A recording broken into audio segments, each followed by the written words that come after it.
ಇವತ್ತ ನಾನು ಏನ್ ಮಾಡ್ತೀನಿ ಗೊತ್ತಾ ನಿಮ್ಗೆ ಪೂರಕ ಪಾಠದಲ್ಲಿ ಇರ್ತಕ್ಕಂಥ ಇರುವೆಯ ಪಯಣ ಅಂತಕ್ಕಂಥ ಪಾಠವನ್ನು ರಿವಿಷನ್ ಮಾಡ್ತಾ ಇದ್ದೀನಿ. ನಿನ್ನಾಗಲೇ ಇದ್ರ ಬಗ್ಗೆ ಎಲ್ಲರೂ ಸಂಪೂರ್ಣ ತಿಳ್ಕೊಂಡ್ರಿ ಅಂತ ಭಾವಿಸಿ ಇವತ್ತ ನಾವು ರಿವಿಷನ್ ಕ್ಲಾಸ್ ಮಾಡೋಣ. ಈ ಇರುವೆಯ ಪಯಣ ಅಂದ್ರೇನೆ ಇರುವೆ ಏನು ಕ್ರಿಮಿ ಕೀಟನೋ ಏನು ಪಕ್ಷಿನೋ ಏನು ಪ್ರಾಣಿನೋ ಯಾರು ಹೇಳ್ತಾರಪ್ಪ?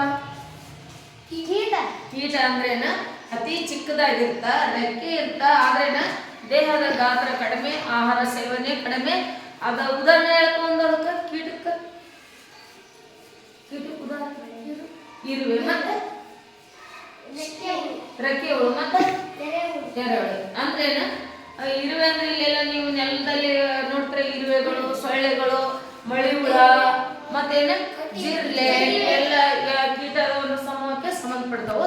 ಈಗ ಇರುವೆ ಪ್ರಯಾಣ ಅಂತ ಪ್ರಯಾಣ ಅಂದ್ರ ತತ್ಸಮ ತದ್ಭವದಲ್ಲಿ ಪ್ರಯಾಣ ಅಂತ ಬರುತ್ತಾ. ಇನ್ನು ಬರ್ದವ್ರು ಯಾರು? KS ಲಕ್ಷ್ಮೀ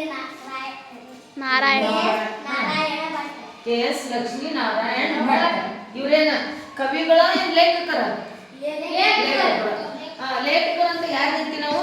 ಪಾಠವನ್ನು ಬರೆಯುವವರಿಗೆ ಮಾತ್ರ ನಾವು ಲೇಖಕರಂತ. ಹಾಗಾದ್ರೆ ಇರುವೆಗಳಲ್ಲಿ ಎಷ್ಟು ಪ್ರಕಾರ ಅದಾವು? ಒಬ್ಬೊಬ್ರು ಹೇಳ್ತೀರಾ? ಹೇಳಪ್ಪ ಒಂದು. ಒಂದ್ ಹೇಳ. ಕರಿ ಇರುವೆ, ಇನ್ನೊಬ್ರು ಹೇಳ್ರಿ. ಕಟ್ಟಿರುವೆ. ತಡಿ, ಒಬ್ಬೊಬ್ರು ಹೇಳ್ಬೇಕು. ಕಟ್ಟಿರುವೆ. ಇನ್ನೊಬ್ರು ಕೆಂಪಿರುವೆ.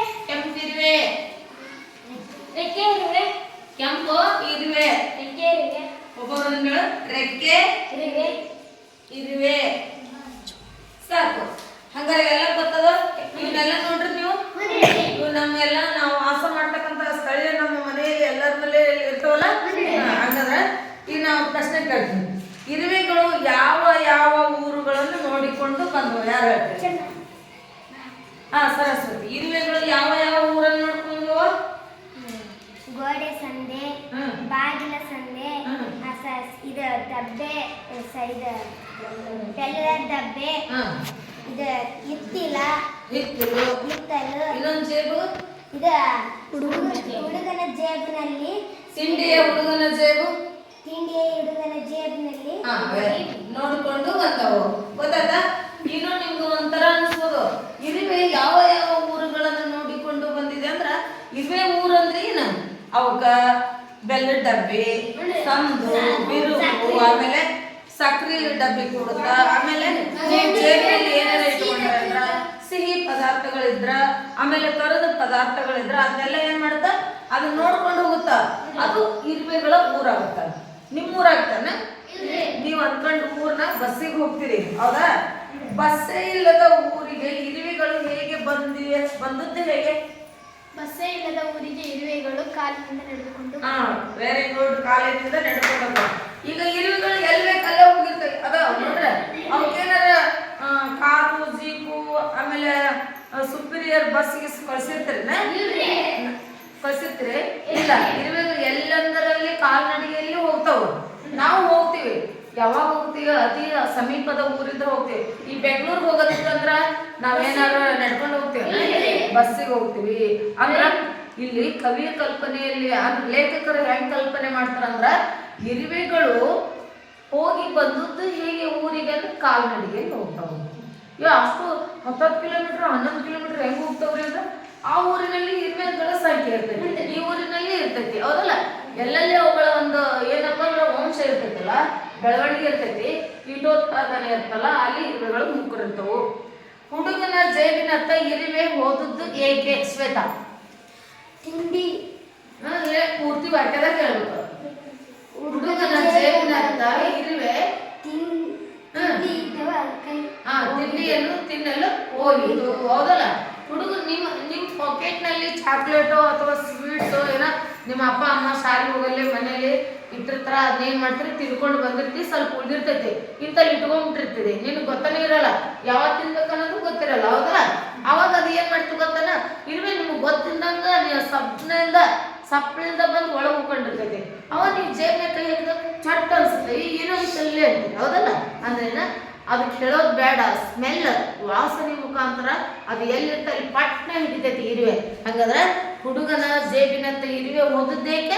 ಅವನ ಜೇಬಿನಲ್ಲಿರುವ ತಿಂಡಿಯನ್ನು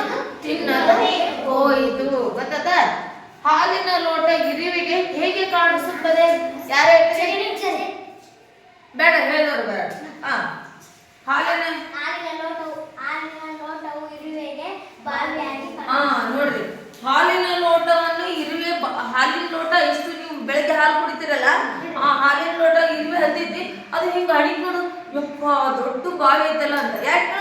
ಅತಿ ಸೂಕ್ಷ್ಮ ಜೀವಿ ಅದು, ಹೌದಲ್ಲ? ಅದು ಕಲ್ಪನೆ ಮಾಡ್ಕೊಂತೈತಿ, ಅದು ಏನಪ್ಪ ಇಷ್ಟು ದೊಡ್ಡದು ಬಾವಿ ಐತಲ್ಲ, ಹೌದಲ್ಲ?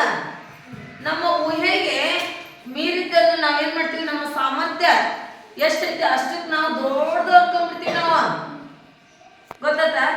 ಈಗ ನೋಡ್ರಿ, ಒಂದ್ ದೊಡ್ಡ ಕೆರೆನ ಈಗ ಗದಗ ಹತ್ರ ಹೋದಾಗ ಒಂದು ಭೀಷ್ಮ ಕೆರೆ ಅಂತ ಇದೆ, ಅದು ನೋಡಿದ್ರೆ ಯಪ್ಪ ಎಂತ ದೊಡ್ಡ ಕೆರೆ ಐತಲ್ಲ ಅಂತ. ನಿಮ್ಗಿಂತ ಜಾಸ್ತಿ ನೀರುಗಳನ್ನು ನೋಡಿದವ್ರು ಇದು ನಿನ್ ಕೆರೆ ಇದೇನ್ ದೊಡ್ಡ ಕೆರೆ, ಅಲ್ಲಿ ಬರ್ಲಿ ಹಣ್ಣಿಗೇರಿ ಕೆರೆ ಬರ್ರಿ ದೊಡ್ಡ ಕೆರೆ ಐತೆ ಅಂತಾರ, ಹೌದಲ್ಲ? ಅಂದ್ರ ನಾವು ಅದನ್ನ ಅಷ್ಟೇ ನೋಡಿರ್ತೀವಿ, ಅದು ನಮ್ಗೆ ಗಾಬರಿ ಉಂಟು ಮಾಡುತ್ತಲ್ಲ, ಯಪ್ಪ ಬಾವ್ಯಪ್ಪ. ಅದಕ್ಕೆ ಚಿಕ್ಕ ಇರುವೆ ಆ ಹಾಲಿನ ಬಟ್ಟಲ ಮ್ಯಾಲೆ ಹತ್ತಿ ಹಿಂಗ್ ನೋಡಿದ್ರೆ ಯಪ್ಪ ದೊಡ್ಡ ಬಾವಿ ಎಲ್ಲ ಇದು ಅನ್ಕೊಂಡಿರ್ತೈತಿ, ಗೊತ್ತದ? ಅದು ಸುಮ್ಮನೆ ಕಲ್ಪನೆ ಮಾಡ್ಕೊಂತಾರ ಲೇಖಕರು. ಇರುವೆ ಯಾವುದನ್ನು ಬಂಡೆ ಬೆಟ್ಟ ಎಂದು ಹೇಳುತ್ತದೆ? ಕೀರ್ತಿ? ಸಕ್ಕರೆ ಬೆಲ್ಲದ ಬೆಟ್ಟ ಹಾಗೆ ಯಾವುದನ್ನು ಬೆಟ್ಟ ಯಾವುದನ್ನು ಬಂಡೆ ಅನ್ಕೊಂಡೈತಿ? ಸಕ್ಕರೆ ಬೆಲ್ಲದ ಬೆಟ್ಟದ ಹಾಗೆ ಅಂದುಕೊಳ್ಳುತ್ತದೆ. ಅಂದುಕೊಳ್ಳುತ್ತೆ ಅಂದ್ರೇನ? ಈಗ ಬೆಲ್ಲದ ತುಂಡು ಕಂಡಾಗ ಇರುವೆ ಏನ್ ಮಾಡ್ತಾ, ಅದು ದಪ್ಪ ಇರ್ತೈತಿಲ್ಲ ಬೆಲ್ಲದ ಒಂದು ಚೌಕ, ಅದೇನ್ ಮಾಡ್ತಾವ? ಬೆಟ್ಟ ಅಂತಾರ. ಬೆಟ್ಟ ಅಂದ್ರ ಎತ್ತರದ ಪ್ರದೇಶವನ್ನು ಬೆಟ್ಟ ಅಂತ ಕರಿತೀವಿ. ಇನ್ನ ಸಕ್ಕರೆಯ ಒಂದು ಹಲಿಪಿ ಅಥವಾ ಪೇಡೆ ಇರ್ತಲ್ಲ, ಅದೇನ ಬಂಡೆ ಅಂತಂದು ಅದು ತನ್ನ ಕಲ್ಪನೆಯಲ್ಲಿ ಮಾಡ್ಕೊಂತೈತಿ. ಹಂಗಾರ ಬೆಟ್ಟ ಮತ್ತು ಬಂಡೆ ಯಾವ್ದನ್ನು ಹೋಲಿಸ್ತೀವಿ ಇರುವೆ ಗೊತ್ತಾತ? ನೆಕ್ಸ್ಟ್ ತಗೋಣ. ನೆಕ್ಸ್ಟ್, ಇರುವೆಯ ಕಣ್ಣಿನಲ್ಲಿ ಸಣ್ಣ ಸಣ್ಣ ಸಂಗತಿಗಳು ಬೃಹದಾಕಾರವಾಗಿ ಕಾಣುತ್ತವೆ ಎಂಬುದನ್ನು ಉದಾಹರಣೆ ಮೂಲಕ ವಿವರಿಸಿ. ಇರುವೆಗೆ ಸಕ್ಕರೆ ಕಂಡರೆ ಬಂಡೆ ಎನ್ನುತ್ತದೆ ಮತ್ತು ಬೆಲ್ಲ ಕಂಡರೆ ಬೆಟ್ಟ ಎನ್ನುತ್ತದೆ, ಅದೇ ಅದಕ್ಕೆ ಬೃಹತ್ತಾಗಿ ಕಾಣಿಸುತ್ತದೆ. ನೋಡ್ರಿ, ಬೆಲ್ಲವನ್ನು ಕಂಡ ತಕ್ಷಣ ಏನಂತ ಬೆಟ್ಟ ಅಂತ ಹೇಳ್ತಾ, ಸಕ್ಕರೆಯನ್ನು ಕಂಡ ತಕ್ಷಣ ಅದೇನ್ ಮಾಡ್ತಾ ಬಂಡೆಗಲ್ಲು ಅಂತ ಹೇಳ್ತಾ. ಇನ್ನೊಂದು ಬಿಟ್ರಿ, ಹಾಲಿನ ಲೋಟವನ್ನು ಕಂಡ್ರೆ ನೋಡ್ರೆ ಇರುವೆ ಸಣ್ಣ ವಿಷಯವನ್ನು ಬೃಹದಾಕಾರವಾಗಿ ದೊಡ್ಡದಾಗಿ ಬಿಂಬಿಸಿ ಅದು ಏನ್ ಮಾಡ್ತಾ, ಈ ದೊಡ್ಡದಿತ್ತಲೇ ಅದು. ಯಾರೋ ನೋಡ್ರಾಗಲ್ಲ ಒಂದ್ ಸಣ್ಣ ಹಾವಿರ್ತೈತಿ, ಅದು ಸಣ್ಣ ಹುಡುಗ ಇರ್ಲಿ, ಆ ಹುಡುಗನ ನೀವೇನ್ ಬೃಹದಾಕಾರವಾಗಿ ವಿವರಿಸೋದು, ಯಪ್ಪ ಎಂತ ಹಾವಿತ್ಲೇ ಅಪ್ಪ, ಇಷ್ಟು ದಪ್ಪ ಇಷ್ಟು ಉದ್ದ ಇತ್ಲೇ ಅದು ಅಂತ ಅಂದ್ಬಿಡ್ತಾರೆ. ಹೌದಾ? ಅವ್ರಿಗೆ ಏನಂತ ಗಾಬರಿ ಆಗ್ಬಿಟ್ಟಿರ್ತೈತಿ, ಯಾಕೆ ಅಂತ ಹಾವು ನೋಡಿರಂಗಿಲ್ಲ. ಹಂಗ ಇಲ್ಲಿ ಲೇಖಕ ಆ ಇರುವೆಯನ್ನು ಇಟ್ಕೊಂಡು ಹೇಳ್ತಾನ, ಅದಕ್ಕೆ ಅತಿ ಸಣ್ಣ ವಿಷಯವನ್ನು ದೊಡ್ಡ ವಿಷಯವನ್ನಾಗಿ ಮಾಡಿ ಹೇಳುತ್ತಾ. ಇದನ್ನ ಎಂ ಲಕ್ಷ್ಮೀನಾರಾಯಣ ಭಟ್ ಅವರು ಬರೆದಂತ ಇರುವೆಯ ಪಯಣ ಅಂತಕ್ಕಂಥದ್ದು. ಅಂದ್ರೆ ಈ ಸಣ್ಣ ಕೀಟನು ಭೂಮಿ ಮೇಲೆ ಬದುಕ್ತೈತಲ್ಲ, ಇದು ಏನಂದ್ರ ತನ್ನ ಋತುಮಾನಕ್ಕೆ ತಕ್ಕಂತೆ ಇದು ದುಡಿಮೆಯನ್ನು ಮಾಡುತ್ತಾ, ಯಾವ ಹೊತ್ತಿನ ಖಾಲಿ ಅಡ್ಡಾಡ್ಬೇಕು, ಯಾವ ಹೊತ್ತಿನ ಆಹಾರ ಸಂಗ್ರಹಣೆ ಮಾಡ್ಬೇಕು, ವೈರಿಗಳು ಬಂದಾಗ ಎಲ್ಲಿ ಅಡಿಕೋಬೇಕು, ಎಲ್ಲವನ್ನೂ ಇದು ಈ ಇರುವೆ ಮಾಡುತ್ತ. ಆದ್ರೆ ನಾವು ಮನುಷ್ಯರ ಅರ್ಥನ ಮಾಡ್ಕೊಳ್ಳಲ್ಲ, ಕೆಲಸ ಮಾಡಂಗಿಲ್ಲ, ಓದಂಗಿಲ್ಲ. ಅದಕ್ಕೆ ನಿಮ್ಗಿರ್ತಕ್ಕಂಥ ಪ್ರತಿ ಒಂದು ಪಾಠ ನಿಮಗ ಮಾರ್ಗದರ್ಶನ ಆಗ್ಲಿ ಅನ್ನಕ್ಕೆ ಇಟ್ಟಿರ್ತಾರೆ ಇಲ್ಲಿ ಲೇಖಕರಾತು ಕವಿಗಳಾತ. ಹಂಗ ಸುಮ್ಮನೆ ಹಿಂಗೆ ಕೇಳಿ ಹಿಂಗ ಪ್ರಶ್ನೆ ಉತ್ತರ ಬರೆದು ಎಕ್ಸಾಮ್ನಲ್ಲಿ ಪಾಸ್ ಆಗಿಬಿಟ್ರ ನನ್ನ ಕೆಲಸ ಮುಗೀತು ಅನ್ಬಾಡ್ರಿ ನೀವು. ಇರುವೆ ಜೀವನ ಹೆಂಗೈತಿ ಆ ರೀತಿ ನಾವು ತಿಳ್ಕೋಬೇಕು. ಇರುವೆಗಳಲ್ಲಿ ಒಂದು ಅತಿ ಉತ್ತಮವಾದ ಗುಣಗಳು ಐತೆ ಅಂತ ಹೇಳಿದೆ. ಯಾವ್ದದು?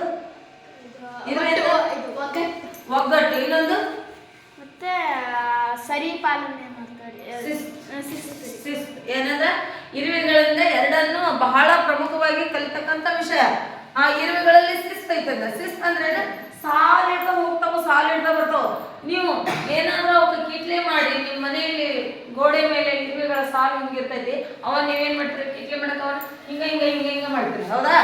ಹಿಂಗ ಹಿಂಗ ಹಿಂಗ ಹಿಂಗ ಮಾಡಿದಾಗ ಏನಾಗ್ತಾ ಅದು ಮತ್ತೆ ಹೊಳ್ಳಿ ಅರ್ಧ ನಿಮಿಷನಾಗ ಏನ್ ಮಾಡ್ತಾ ಕರೆಕ್ಷನ್ ಮಾಡ್ಕೊಂಡ್ಬಿಡ್ತೈತಿ, ಹೌದಲ್ಲ? ಅರ್ಧ ನಿಮಿಷನಾಗ ಕರೆಕ್ಷನ್ ಮಾಡ್ಕೊಂಡ್ಬಿಡ್ತಾವ. ಅಂದ್ರೆ ಶಿಸ್ತು. ನೀವೆಲ್ಲರೂ ಏನು ತಿಳುವಳಿಕೆ ಇದ್ದವರು, ಬುದ್ಧಿಶಕ್ತಿ ಇದ್ದವರು, ನೀವೆಲ್ಲರೂ ಏನ್ ಮಾಡ್ತೀರಿ ಗೊತ್ತಾ? ಅದನ್ನ ನಾವು ಹೇಳಿ ಮುಂಜಾನೆ ಪ್ರಾರ್ಥನೆ ಮಾಡುವ ಸರಿಯಾಗಿ ನಿಂತ್ಕೊಳ್ರು, ಸರಿಯಾಗಿ ನಿಂತ್ಕೊಳ್ರು ಅಂತ ಹೇಗ ಬಬ್ಬೆ ಹಾಕ್ತೈತಿ. ಯಾರನ್ನ ಒಬ್ರು ಇಚ್ಚಕ್ ನಿಂದಿರ್ತೀರಿ, ಒಬ್ರು ಇಚ್ಚಕ್ ನಿಂದಿರ್ತೀರಿ, ಹೌದಲ್ಲ? ಮತ್ತೆ ಇರುವೆ ನೋಡು ಬಾಯಿ ಇಲ್ಲ, ನಿಮಗೆ ದೇವ್ರ ಅವಕ ಬುದ್ಧಿಶಕ್ತಿ ಕೊಟ್ಟಿಲ್ಲ, ಆದ್ನ ಎನಿ ಟೈಮ್ ಸಾಲಿಡ್ದ ಹೋಗ್ತಾವ.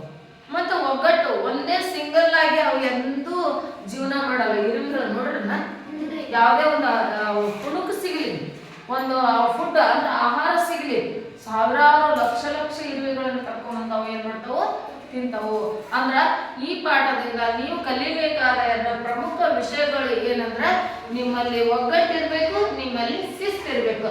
ಇದನ್ನೇ ಲಕ್ಷ್ಮೀನಾರಾಯಣ ಭಟ್ರವರು ಇರುವೆಯ ಪಯಣ ಅಂತಕ್ಕಂಥ ಪಾಠದಲ್ಲಿ ಅವರು ನಿಮ್ಗೆ ಏನ್ ಮಾಡ್ರ ಸವಿವರವಾಗಿ ತಿಳಿಸ್ಕೊಟ್ರ. ಗೊತ್ತಾ? ತಿಳಿತ ಈ ಪಾಠದೆಲ್ಲ ಅರ್ಥ?